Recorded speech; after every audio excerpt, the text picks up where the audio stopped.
इशिता दत्ता इन दिनों motherhood enjoy कर रही हैं। वो एक बेटे की मां है। हालांकि उनके लिए ये जर्नी इतनी आसान नहीं थी। इशिता ने कहा कि पहले ट्राइमेस्टर में वो सिर्फ सलाद खा रही थीं। उनकी प्रेगनेंसी में कुछ कॉम्प्लिकेशन थी, जिस वजह से उन्हें 2 दिन अस्पताल में रखा गया। रूबीना दिलेक के शो में पहुंची इशिता दत्ता ने अपनी प्रेगनेंसी की जर्नी के बारे में बताया। वो कहती हैं, पहले ट्राइमेस्टर में ये फूड वर्जन था। मुझे खाना बहुत पसंद है। मुझे लगता है कि इसके बाद मैंने आधी चीजें खाना बंद कर दिया था। मैं 2 साल पहले वेजिटेरियन हो गई थी, तो आधे ऑप्शन वैसे ही खत्म हो गए थे। मैं सिर्फ नमक के साथ टमाटर खा रही थी। मैं सिर्फ सलाद खा रही थी और वत्सल को टमाटर से नफरत है। दूसरा ट्राइमेस्टर हनीमून जैसा था। ग्लो, हेयर, सब कुछ परफेक्ट था। सेकंड ट्राइमेस्टर मेरा फेवरेट था। इशिता ने कहा, मेरी डिलीवरी 8वें महीने में हुई थी क्योंकि कुछ कॉम्प्लिकेशन थे। मैं ऐसी इंसान हूं जो पैनिक कर जाती हैं। मेरे डॉक्टर ने मुझे कॉन्फिडेंस दिया। 7वें और 8वें महीने में मुझे ब्लीडिंग होने लगी थी। मेरे डॉक्टर ने वर्कआउट करने से मना कर दिया था। मेरी प्लेटलेट्स कम आई थी।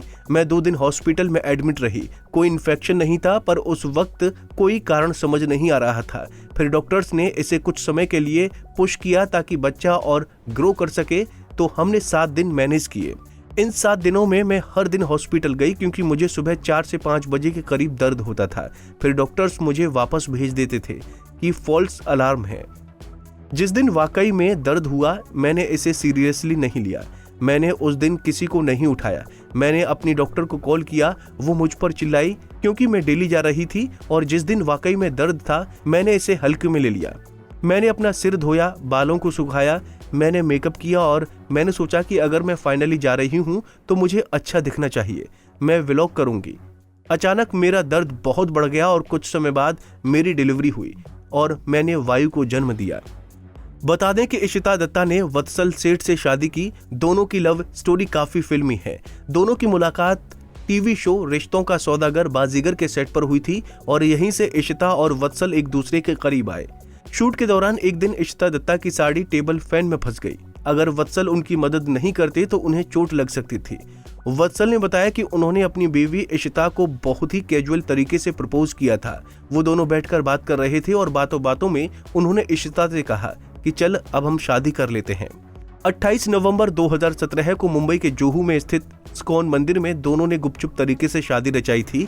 आज दोनों बहुत खुशहाल शादीशुदा जिंदगी जी रहे हैं।